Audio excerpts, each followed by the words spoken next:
Hello, I am glad you are here. I'm Dr. Kimberly Garver, member of the Department of Radiology at Michigan Medicine. I am here on behalf of my wonderful colleagues, Dr. Catherine Maturin, an outstanding leader in our department as well as in the field of radiology, and Dr. Amy Young from the Ross Business School and Center for Positive Organizations at the University of Michigan. We were fortunate to have 3 undergraduate students assist us in this project, which was funded by a grant from the Michigan Wellness Office. This is a series of 16 short 10-minute modules based on the seminal book by Dr. Kim Cameron entitled Positively Energizing Leadership. Dr. Kim Cameron is one of the 3 founders of the Center for Positive Organizations, which is trying to change the world of work into a more life-affirming, humane place, while at the same time producing dramatically higher performance. We have one introductory module that shares the principles of what positive, energizing leadership is and what it can do.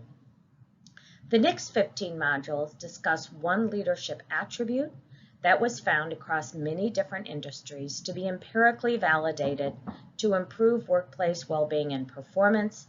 The great news is that each of these attributes and behaviors are easily accessible, can be learned, free, and require no additional staff or resources. Today, we will be discussing the second attribute, the twin superpowers of gratitude and humility. The positively energizing leader looks for and acknowledges the good in others. They acknowledge the achievements of others and show their appreciation. This is in contrast to de-energizing leaders who either don't see or brush over the work that others do to contribute to their teams.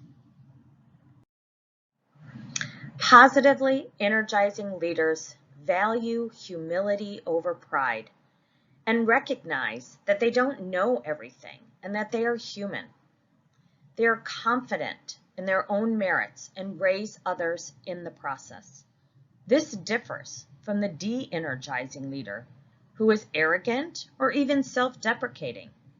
They only focus on the downfalls of themselves and others. Let's start with some important definitions. Gratitude is about focusing on what's good in our lives and being thankful for the things we have. While thankfulness is an emotion, gratitude is an attitude of appreciation under any circumstances. Humility is the ability to see yourself and others accurately and to know you don't have all the answers. Humble people are open to continuous learning and feedback. These are just some of the many benefits for both individuals and organizations that practice more gratitude in their lives and organizations. For more detailed information, see references in the book at the bottom of the slide by Dr. Kim Cameron. For self, gratitude improves attention, alertness, energy, and cognition.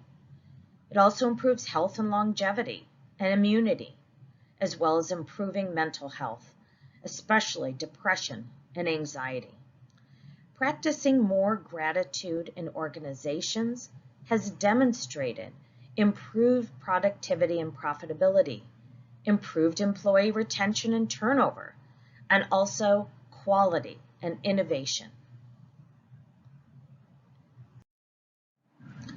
Edgar Schein is really the grandfather of organizational science and the study of culture. He was a professor at the MIT Sloan School of Management and famous for his work on organizational culture and the power of humble inquiry and humble leadership. He describes the essence of his books in this short 4-minute video by explaining why humility is the key to the future of leadership in our increasingly complex work environments. And this is particularly true in medicine, and he specifically addresses the surgical team in this video. I highly encourage you to watch this. These famous leaders are extraordinary examples of people who had incredible impact, but led with curiosity and humility rather than through dominance and intimidation. This includes Nelson Mandela, Mother Teresa, Gandhi, and even Albert Einstein. Here are some practical tips and tricks to help us practice more humility. Apologize for your mistakes sincerely and explain how you're going to fix them. Publicly acknowledge your own failings to model to others that you are human. Humble inquiry. Ask more questions than you tell. And remember, you have 2 ears and 1 mouth. You do the math.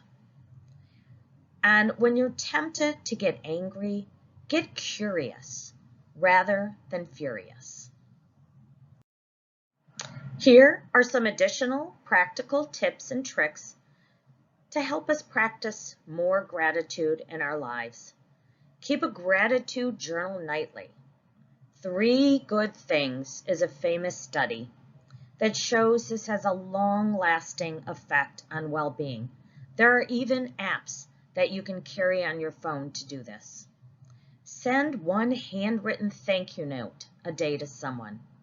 Start with gratitude at the beginning of your meetings and in all your huddles.